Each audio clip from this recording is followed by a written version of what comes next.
இன்னொரு பாட்டு. அன்னை இந்திரா காந்தி பற்றி எல்லாரும் கேள்விப்பட்டிருப்பீங்கம்மா.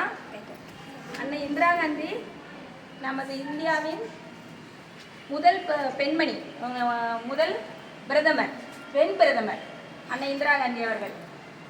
பாரத தேசத்தில் தான் பிறந்த நேருவின் மகள் தான் இந்திராவாம். பாரத தேசத்தில் தான் பிறந்த நேருவின் மகள் தான் இந்திராவாம். கமலா நேருவின் கை குழந்தையவர் இந்திர பிரிய தர்சினியாம். கமலா நேருவின் கை குழந்தையவர் இந்திர பிரிய தர்சினியாம்.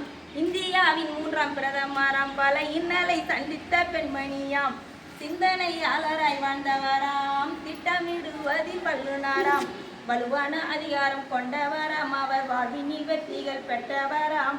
வலுவான அதிகாரம் கொண்டவராம். அவர் வாழ்வினில் வெற்றிகள் பெற்றவராம்.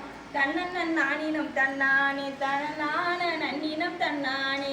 பெராஸ் காந்தியை கைபிடித்த பெருமாட்டிதான் இந்திராவாம். ராஜு சஞ்சய் பெற்றெடுத்து அவர் அன்னை இந்திரா ஆனவராம். ராஜு சஞ்சய் பெற்றெடுத்து அவர் அன்னை இந்திரா ஆனவராம். சிறுவயதில் தாயை இழந்து தனிமையாக நின்றவராம். தனிமை கொடுமை தெரியாமல் அவர் தந்தையின் மடல் தான் ஆறுதலாம். தனிமை கொடுமை தெரியாமல் அவர் தந்தையின் மடல் தான் ஆறுதலாம். இந்திரா நேருவின் மடல் என்றால் இந்த இந்தியா முழுக்க தெரியுமாம். இந்திரா நேருவின் மடல் என்றால் இந்த இந்தியா முழுக்க தெரியுமாம். பாரத தேசத்தில் தான் பிறந்த நேருவின் மகள் தான் இந்திராவாம்.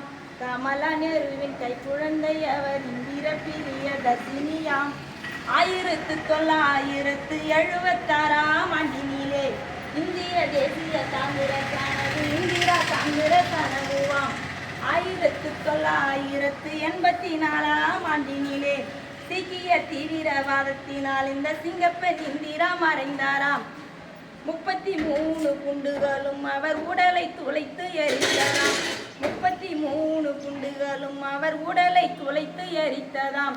இப்பொழுது ராகுல் காந்தி உள்ளத்திலே பக்குவமான பாட்டியாக, ராகுல் காந்தி உள்ளத்திலே பக்குவமான பாட்டியாக நம் அன்னை இந்திரா வாழுகிறார். நம் அன்னை இந்திரா வாழுகிறார். நம் அன்னை இந்திரா வாழுகிறார். நன்றி.